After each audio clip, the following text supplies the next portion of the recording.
I got so caught up in the song I wasn't going to come up.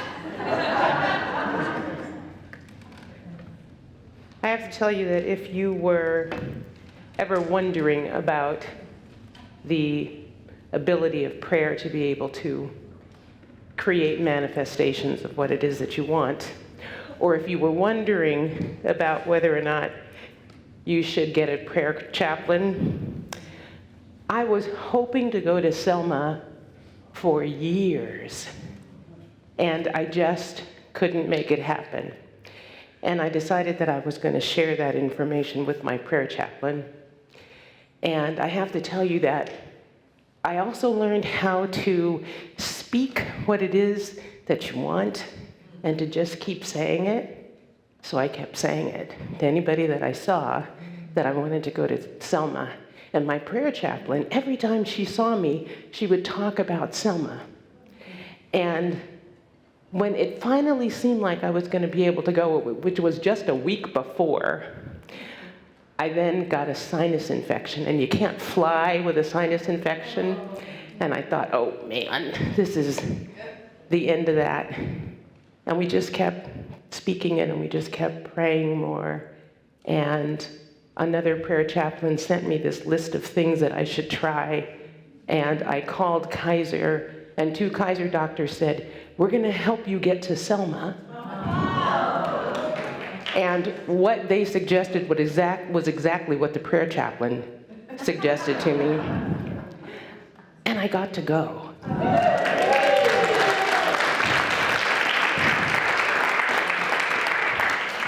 And I have to tell you that it will take a Sunday talk. I may ask Deanne if I can do that, just to tell you about what happened. It was the most incredible thing I have ever done in my life. And it commemorates a time when the March for Voting Rights happened from Selma to Montgomery.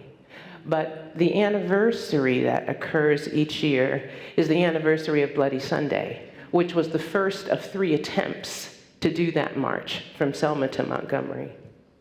And so, under the direction of John Lewis and Hosea Williams, they led a group of black and white people across the Pettus Bridge. And they were met with extreme violence. And I have to tell you that I'm not showing you the bad slides. But it was a combination of beating and tear gas and all that you could possibly imagine. John Lewis, who was in the front, had his head cracked open. And it's like, what was important about that day that it's an anniversary every year? It's not that we wanted to commemorate violence that would occur every year. But that day marked an incredible legacy of what it means to practice nonviolence, to hold the tension of the 2 opposites, facing hatred and violence, discrimination and abuse, and the lack of the ability to change it via voting with justice and peace and nonviolence and nonviolent demonstrations for change. So Martin Luther King didn't have in mind to have annual commemorative marches leaving behind a continual legacy for him after he died. What he did was preparation for that day, and he held the importance of needing people to be able to learn in the midst of adversity, persecution, and hurt that nonviolence is not only possible, but is the way to go. It's the goal. And his life served as a daily example of that living. It involved, I have to see what you see. It involved advanced preparation. He actually had to prepare people to overcome a natural human tendency of the response to fight back. And don't we do that? Somebody hits us and the neural response is to fight back. So he set a precedence for nonviolence response and a method for social justice change. The legacy of that day was a living legacy of nonviolence in action. It set in motion a continual legacy, and there's a difference, which resulted in annual anniversary marches, and I was proud to be a part of that.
And right there, you can barely see him, but Al Sharpton is to your right, and just below him, and you could see it better a second ago, was Reverend Jesse Jackson in a wheelchair, but determined to go across. And no one moved any faster than the wheelchair, all the way across. Martin Luther King III wrote about this way of living, holding one's daily life as a living legacy for others, not wanting to leave something behind for others to remark about after you die, but holding the action in the now, in the real time, that what you do each day is a living legacy for other people. And when I first read about that and read about it in his book, I wanted to push back because I couldn't get the difference between legacy, which you think is all about what you do after you die, what you leave after you die, and what you do every single day. But the authors of the book say that in order to respond to the things in our world now, we have to turn legacy on its head. And he said, let's see if I'm missing that one. I think I'm just going to say it to you. He said, instead of amassing wealth and good deeds to pass on to others, we want you to live your legacy every day with deep purpose and goals that are greater than yourself. There's a need, he said, for a new dream, a new relationship with ourselves, others, and the world. And in short, that's living a legacy rather than leaving a legacy. You hear that? Living a legacy rather than leaving a legacy. There it is. And why is it that we need to do that? It's because there are other legacies in action that are driving the things that are going on in the world now. There are historical legacies that flow, merge, and shape the world around us and each of us as individuals. It's embedded in the physical, mental, and emotional structure of who we are and the culture that we live in. And stay with me for a little bit because it took me a while to swallow that. There are a few of those legacies. There's collective legacies, the powerful forces, the great events and tides of the past that continue to influence us. Habits, views of others, perceptions, our mental models.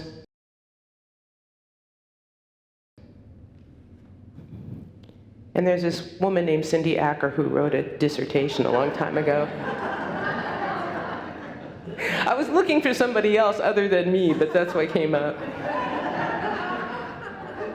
And this author talked about mental models, that mental models are an internal reflection of an external reality, our conception of the world and how it is structured. They're analogous to an architect's model or diagram in so much as they're similar, but they're not an actuality of the situation that they represent. So mental models are not factual. They're representations of one possibility out of many possibilities of how a situation may occur based on the prior individual or group experiences, views, and ideologies which frame it. And so mental models are things that we have in our head about how life ought to be based on how we grew up, what people have told us, things that we have assumed, but they're not real. They're our conception, they're our creation. And those have shaped a lot of the decision making that has happened in the world and is happening in the world right now. That's those legacies. So it talks about the state of the world in which Martin Luther King Jr. lived and the state of the world that we're living in now. Those legacies shape the things that we're seeing, that we're saying, why is this going on? What are all of these things that are happening? It's because of historical, collective, and familial legacies that are occurring and that have shaped the decisions that people continue to make now. And it ends up resulting in crises. All kinds of crises: climate crises, economic crises, mental health crises, opioid crises, crises of war, crises of violence, crises of loneliness, crises of faith, crises of purpose, crises of meaning. There's so many that what is now lumped into something that people call permacrises. That they're extended periods of instability and insecurity. And those are also the things that end up affecting us. The authors of this book categorize these crises into inner crises and outer crises. The outer crises are things that happen around in society. The inner crises are those that affect oneself, one's being, one's spiritual center, one's mental health.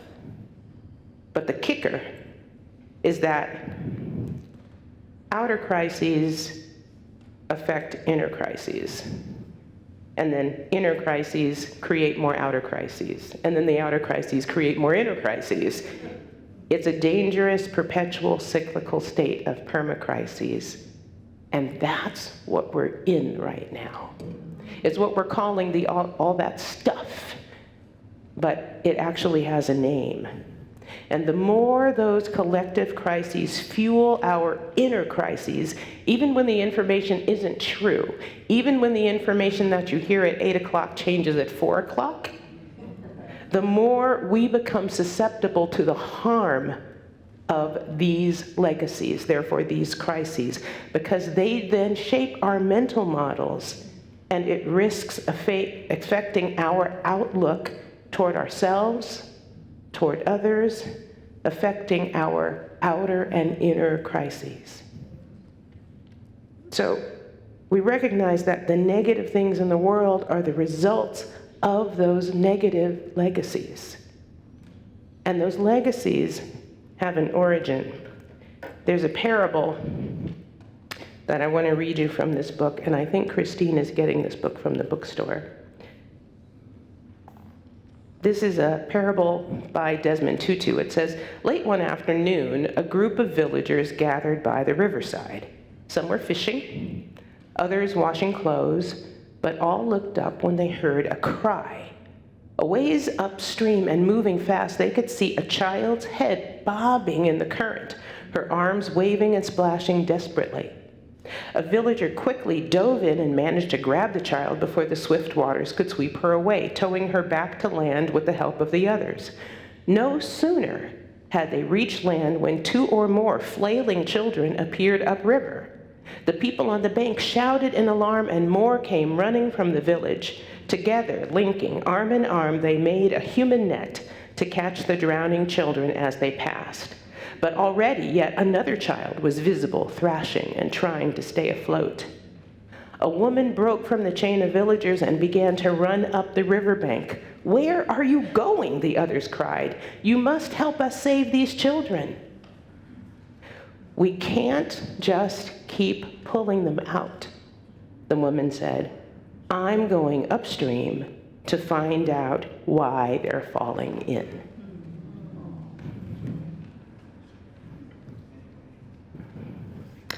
I'm going upstream to find out why they're falling in. And any river is fed by a multitude of streams that are flowing in it, tributaries. So what do we find when we look upstream at these permacrises fueled by these negative legacies? Martin Luther King III suggests that they're rooted in fear and disconnection. Disconnection of self, disconnection as the result, and disconnection as the cause. Disconnection of self, disconnection from others. And what is suggested is that even though we are hardwired from birth to be connected, to have connection, this level of permacrises results in a disconnection that's fueled by fear, and that the tendency is to go there. The disconnection encourages us to turn off the news, to not hear about what's going on, to do whatever it is that we need to protect, self-protect. When I was younger than 16, because my dad let me drive a car before I was 16 years old, I used to get panicked on the freeway and panicked when I was driving in the city. And if I had to drive between 2 cars, and I'm not so good at parallel parking because I have a problem with judging distance, when I knew I was about to drive between 2 cars, I would be so stressed out that I'd close my eyes when I drove forward. And fortunately, I'm still here and they're still there. And why in the world I did that, I do not know, because it certainly didn't help. But it was my response to the stress and the fear of what was going to happen. And so I just wanted to just disconnect from all of it and just go forward. Well, what is it that can break the cycle and heal the permacrises? The authors suggest a radical idea. It's that if the problem is the old legacies, the collective legacies, the familial legacies that have ended up creating the crises that we're living in, that we need to create new legacies. That we need to create new legacies, and that they can't be a one-off that we end up leaving, that they have to be things that we do every single day. That those are the things that are going to replace the legacies that are in operation now. Healing the legacies of disconnection by living in a way that connects us back with ourselves and that unites us, that brings us together. And isn't that what Martin Luther King kept trying to do? It's healing the legacies of fear and disconnection by building new living legacies of reconnection with self and connection with others. And as simple or profound as it sounds as a way to change the tide of confusion and hopelessness and despair that we're seeing ourselves in, that we need to start seeing ourselves as worthy, but seeing every single other individual as worthy. And it requires a tool that seems also so simple and so profound. And the tool, Martin Luther King Jr. said, was love. When problems occur in the world, when we feel threatened, when we feel fearful, when we recognize what's going on in the world and we can say, that's fear. It causes us to disconnect, but then we can, instead of that disconnection, see it for what it is and not disconnect from ourselves and from others. We can go into a mode of self-preservation instead of grounding ourselves in love when we're not prepared for the unknown and unsteady, or we cannot. We can change it up, and we can have a new legacy. That's what I think Martin Luther King Jr. meant when he said, let's create the beloved community, the be love community. And what was meant by beloved community? A community that is daily grounded in the execution of love. And that doesn't mean that you don't speak with might. That doesn't mean that you don't speak out truth. That doesn't mean that you don't stand up for truth. Someone in Selma was saying, isn't that sad that you're not in the minority? And someone responded, we're not the minority, we're the opposition. We're not the minority, we're the resistance. And you can hold that and still be love. Because I think we forget that love is actually the highest vibrational frequency on the planet. It's stronger than anything else. So Martin Luther King Jr. wasn't being sappy and saying that we needed to be a beloved community. He was saying that the power of love, which when acting at its highest frequency, contains strength, contains resilience, contains might, contains force, and it can come back at anything that comes against it.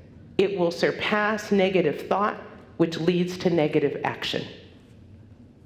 When love is active, informed, and happens on a daily basis, that is the underpinning of a living legacy.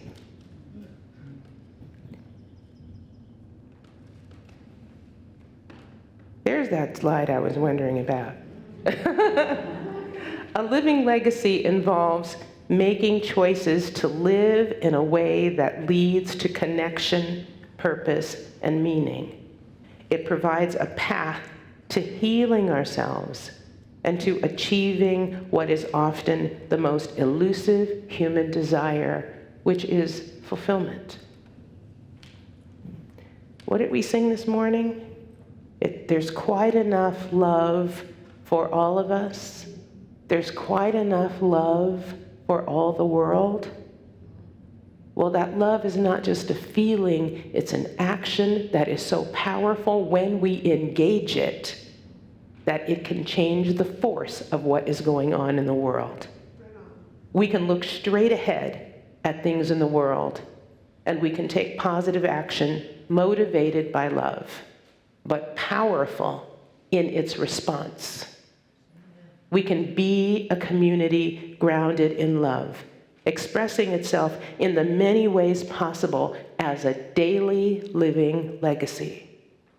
So say with me, be the love.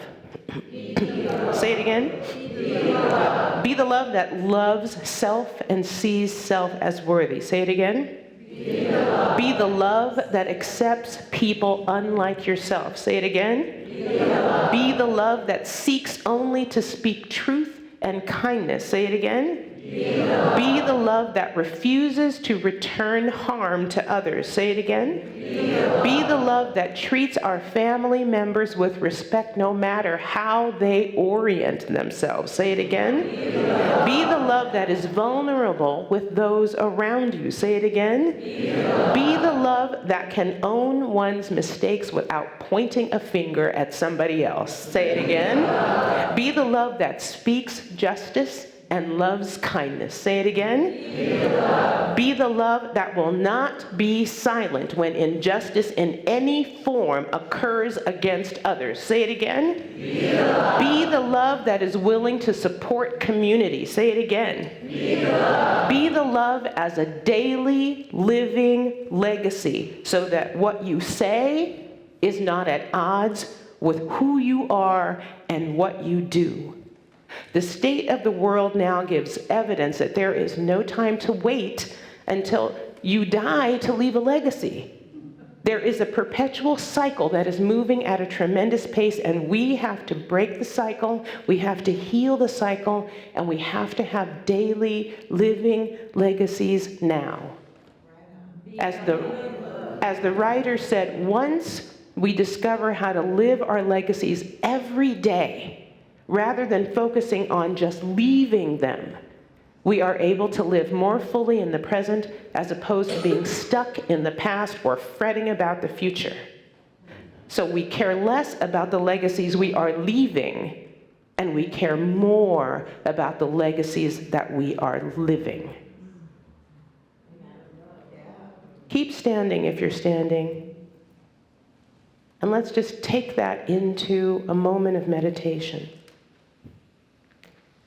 And as we're getting ready, I want you to know that Martin Luther King III created a foundation called Realize the Dream, calling for 100 million hours of service on behalf of others to occur by January 15th, 2029, which is when his father would have been 100 years old.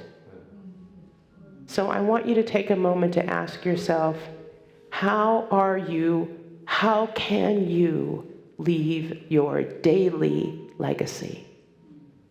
How can you bring service to others and grow the beloved community daily?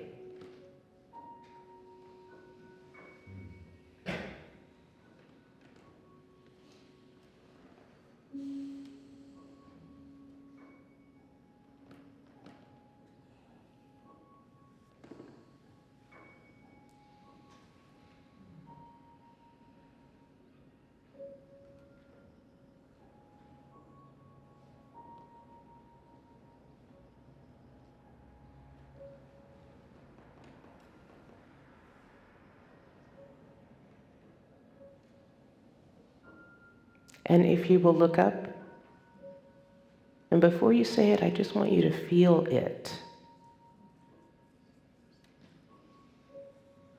And now I want you to say it. I am a living legacy now and every day. Amen.